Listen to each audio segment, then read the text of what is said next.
My favorite. It's Judd's Hockey Show. Yeah, the season, well, I shouldn't say the season because the Stanley Cup playoffs, believe it or not, continue. The Wild season might be done, but it's not done for us, much like Bill Guerin. We are searching for ways to get this organization past the first round of the playoffs. Welcome into Judd's Hockey Show. Judd and Declan, as always. Probably have Jesse Pierce back with us next week, but this is going to be short and sweet. Declan, why don't you go through what you sent me in a text thread yesterday about an idea for this episode? So I figured because, we're in the off-season mode, and as much as Judd and I would love to just talk about the NHL playoffs and then how it relates to the Wild always stumbling and markets like Raleigh and Florida getting the Stanley Cup or Western Conference and Eastern Conference finals, and the Wild are still on the golf course like yours truly. That's frustrating, but what can we come up with that's a little more juicy instead? So I got an idea, Judd. And a little inspired from a friend of the show, Michael Russo, who him and Joe Smith had a little mailbag in their Athletic, and they kind of tried to forecast what's in store for the Wild, which might be one of the dullest off seasons in Wild history, just given the fact they have basically no money. So I figured, how can we spice it up? Let's do this. Let's look at 4 players currently on the roster, and let's put a percentage chance of this player being traded. Sound good to you? Perfect. Sound good to you? Okay, and the audience play along as well, I guess. If tweet at us, put in the YouTube comments, whatever you think these percentages are at. So I'm going to give you 4 players here. Okay. 4 players who I think could be traded by the Wild, and then you and I are going to discuss this at length. So I start with all 4. Or should I go one by one? What do you? Go one by one.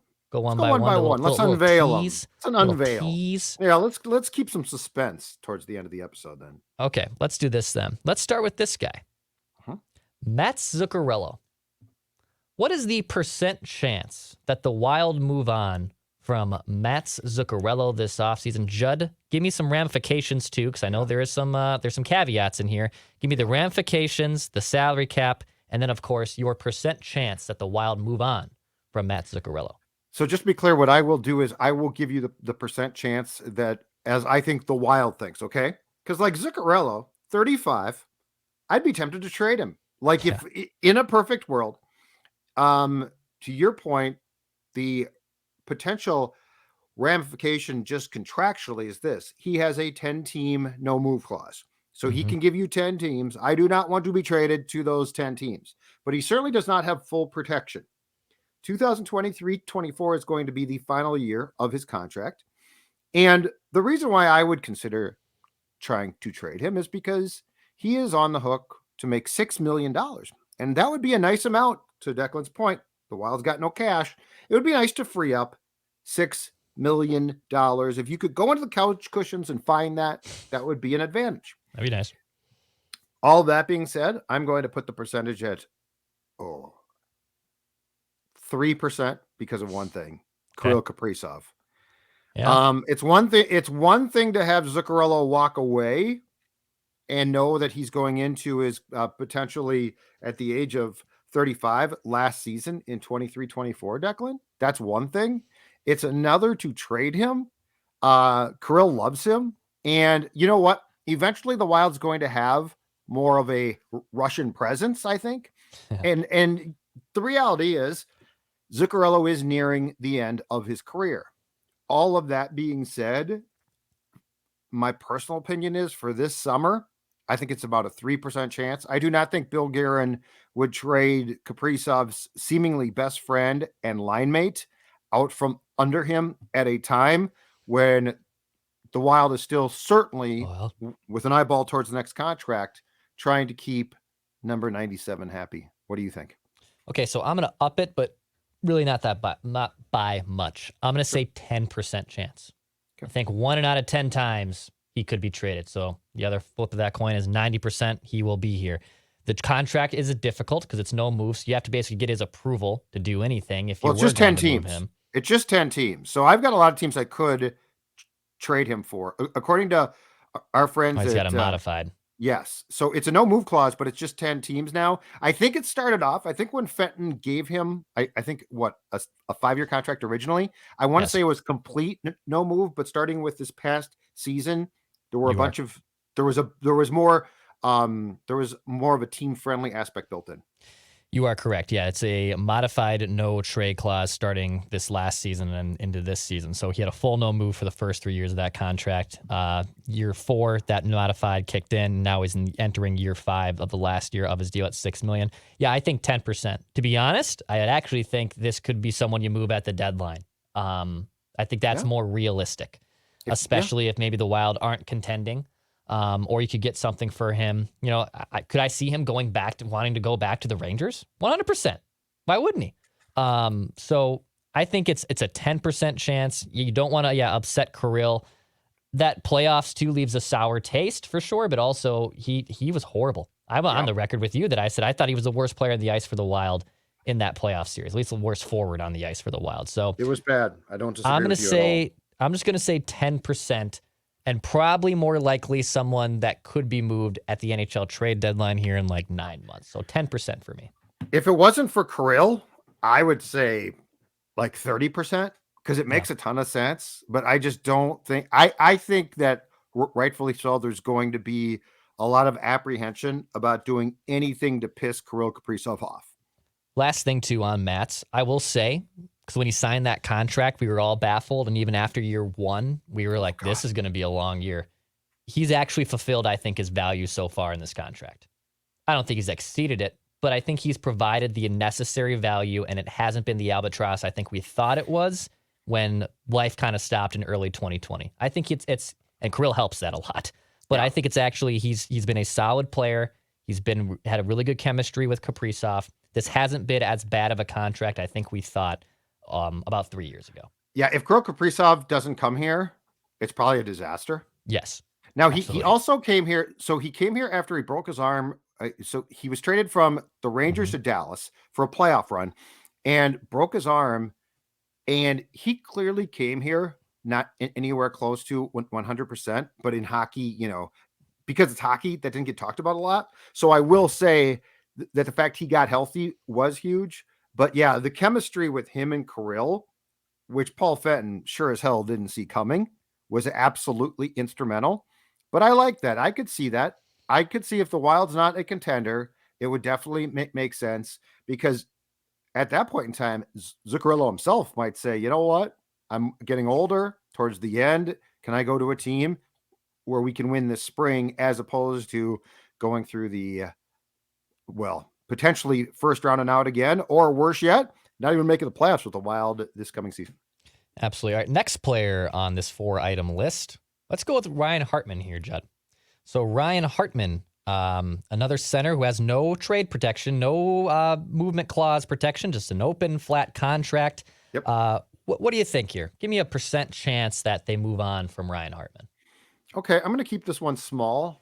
Not as small as Matt's because I think this would be more of a difficult trade from a team standpoint because going into the last year of his contract, his cap hit is an incredible $1.7 million, which is peanuts. But I'm going to put this one at 12%. Still very low. Arbitrary numbers. Still very low. Well, I mean, 10%. So cliche, Declan. But I'm going to put this one low because he's 28. He's going into the final year of his contract. Again, to your point, great trade deadline move. Like if you're not doing well, you trade him for sure. But trimming that salary wouldn't exactly save your bacon because it's so small and he contributes a lot. Do I think he is used ideally by this team? Absolutely not. I do not. He plays hard when healthy. He certainly came back after a brutal start, which, by the way, keep in mind, before he was hurt, Declan he got demoted off the first line to wing, and that had nothing to do with being hurt. But I'm going to put it at 12% just because I think the Wild actually can use guys like this because he's cheap and he certainly can play a lot. There's two ways to look at this, in my opinion. So, yes, could you trade Ryan Hartman to probably get a better center?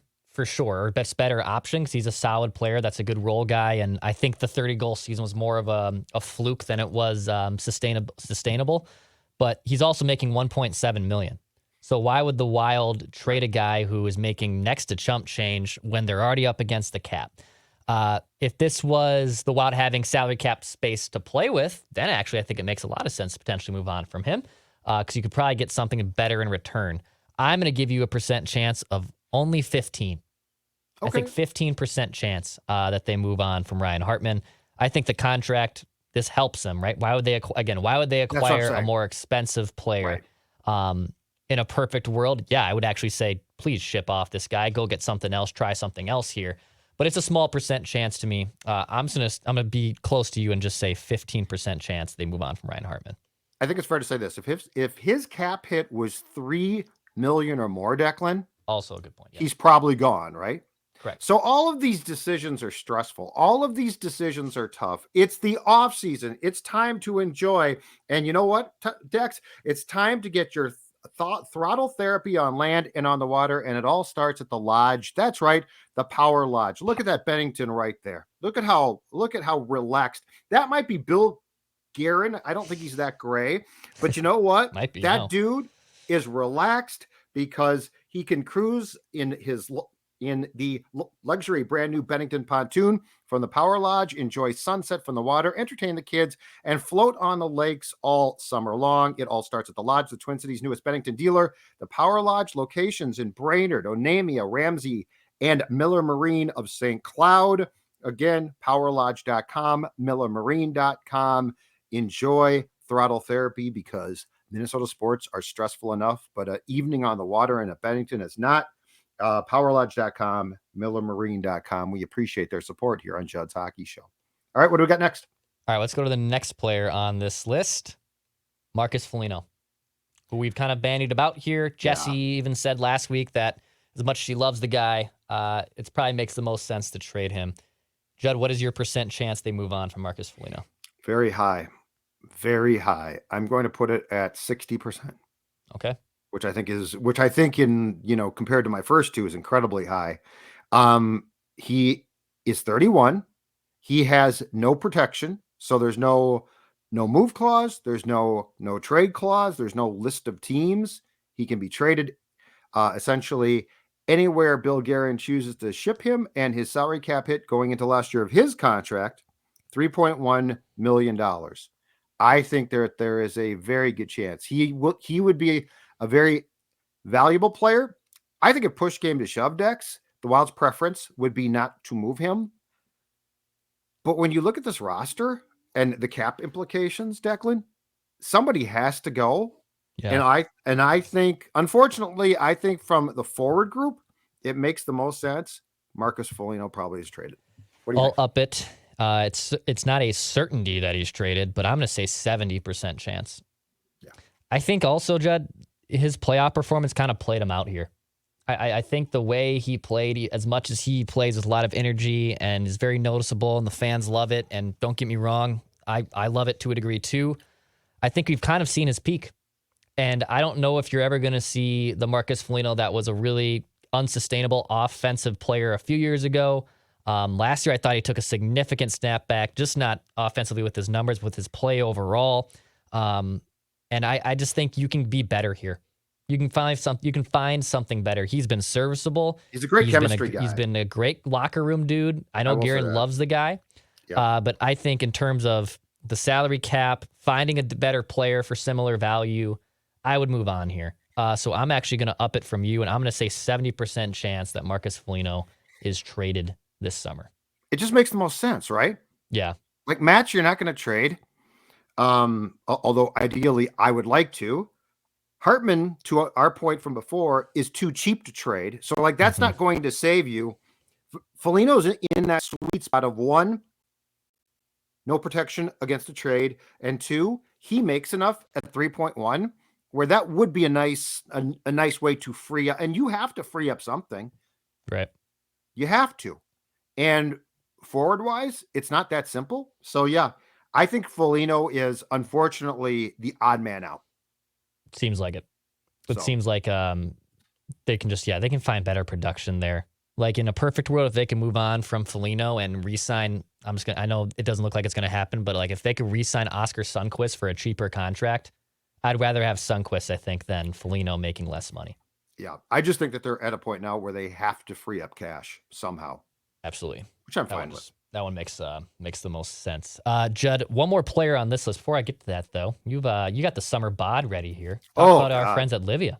I'm absolutely ripped. And how I've talked about this before. Look at the guy on the left. Look at the guy on the right. Livia Weight Control Centers was the key for me, and it can be the key for you too. How'd you like to lose up to 10 pounds by Memorial Day with Livia's doctor recommended program? You know what? Join today, receive 3 months for free. That's right, 3 months for free. Wow. As Declan just said, get summer ready by calling 855-GO-LIVIA. Livia, LIVEA.com. They are going to help you not only drop the weight, but the most important thing, keep that weight off, look great, feel great for summer. Livia, LIVEA.com. Join the Score North family members who have joined and had great success, because we see this all the time, Dex. You can be the latest one to shed those unwanted pounds at Livia.com. All right, one more player on this list here on percent chance that the Wild could trade certain players. Let's go to Marc-Andre Fleury here. The goaltender who is chasing hockey royalty. It's just a couple more wins, so he moves up to number 2 all time. So he took a step back. Not the Vezina guy he used to be. He's a veteran. He's stable. Again, he's hockey royalty. But what is the percent chance for you that the Wild move on from Marc-Andre Fleury? This offseason, right? That's what we're talking about? Well, yes, because, and he's entering a contract year too. So, yes. 1%. He's 38. He has complete no move protection. $3.5 million. Friends with Bill Guerin. Now, if he went to Bill Guerin and like Pittsburgh had called, but I think that that's far more of a deadline thing. Like, I think that there's a very good chance that if things, again, and who knows, this team is so weird. If things aren't going well at the trade deadline, I think that at that point in time, there would 1000% be a discussion about places that the Flower could go at his advanced age, which will be 39 at that point, to try to win. But he's made it pretty clear he wants to come back. I think he likes it here, which is absolutely fine. I don't think the Wild, given their conservative nature with Jesper Wallstedt, I don't think that they are prepared to promote him yet. That might be a mistake. It might not be. But all of those things being said, I think it's about a 1% chance, and it would have to be driven by Fleury. And I don't think this summer he's going to try to drive a trade for himself off this roster. So he has made it clear he doesn't want to move, the kids, all the family stuff. Yeah. And as much as I hear him on that, it is professional sports, and I do apologize to Marc-Andre Fleury. It doesn't always work like that. Your family comes second when it comes to professional sports. Yes, he has a great relationship with Bill Guerin, and it's probably only likely that it's Pittsburgh that he would go back to. So if he wanted a change of heart, he could do so. I had this at 5%. I have this at pretty low. I think they're going to rock Gustafsson and Fleury again for next season, rightfully so. Marc-Andre Fleury has his farewell tour. He gets up to number 2 on the all-time win list. And yes, if he wants to go back to Pittsburgh to end his career there with Sid, I 100% could see that by the trade deadline. But I just don't think it makes much sense, especially with how vocal he is and wanting to stay put here. His relationship with Guerin's also pretty crucial. You know, maybe he does have a change of heart. Maybe this summer he thinks on a little bit more and decides, hey, I want to go back to Pittsburgh, or I want to go one more hoorah at a cup with a cup contender. I think that the odds are low. But for me, it's 5%. I think Marc-Andre Fleury is still here on opening night next season. I agree completely. And you know what? That's fine. Like, that's fine, because he's a calming presence. Like, I know he doesn't play a calm style, but he's an older player who is really well respected. I don't think he creates problems ever, which is great. So yeah, unfortunately, I would describe it like this. I think of the 4 players that you just ran through, Foligno is just the odd man out. Because like, I like the guy. And yes, he was unbelievable. And you continued to talk a season ago about how the shooting percentage wasn't sustainable. And that proved to be exactly right.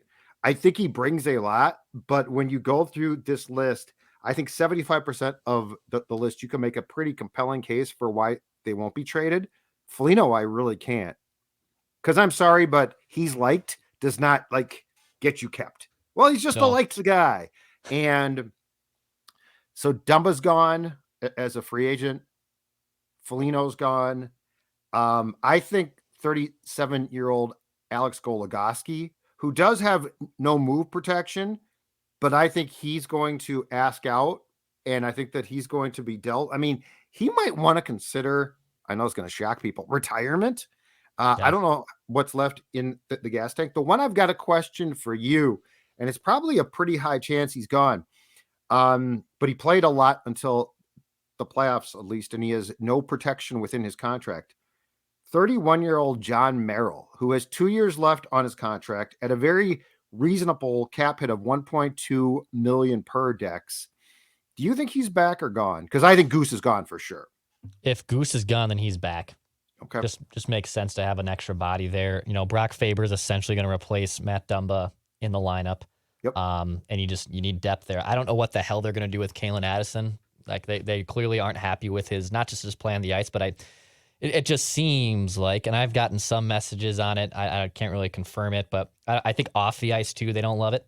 They don't love really? it. Yeah. Oh, I haven't heard this. Yeah. Oh, really? I've gotten some messages from people. Like without naming names, people you know, or just like Wild fans? Wild fans that kind of know Kalen Addison. Because I know that you know the bar scene a little bit, so I thought that there might be some of your friends who were like, I was partying. I wouldn't say they're friends of mine. I've gotten some people who, yes, have seen who have known his off the ice habits, and they aren't, and it could be sort more of incriminating right now. This is sort of incriminating. I got to be honest. Secondhand, it's just vetting. You know? This.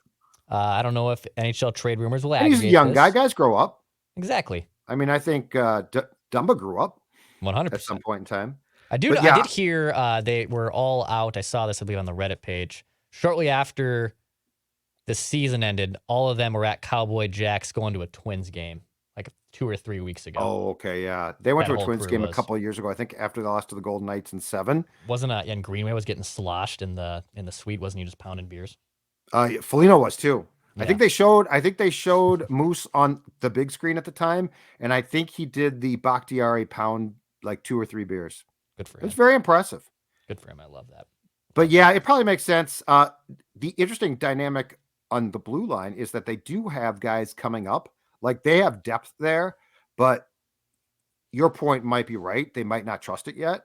Yeah. I think Kalen's gone. Like he just couldn't get a sniff in the playoffs. And let's call a spade a spade. It wasn't like John Klingberg was trustworthy. Oh, he's gone. Well, he's gone for sure. But I'm just saying it wasn't like Kalen got replaced by a guy and you're like, oh, Johnny Klingberg, man, he can play a little bit of defense too. Couldn't play a lick of defense. So no, I think you're probably right. I think you're probably right. Anyway, all right, good stuff. Thank you. All right, sir. Yep. Hit that subscribe button for daily Minnesota sports content on Minnesota Sports with Mackey and Judd. Of course, this is Judd's Hockey Show. We'll be back next week as well. Pass, shoot, score.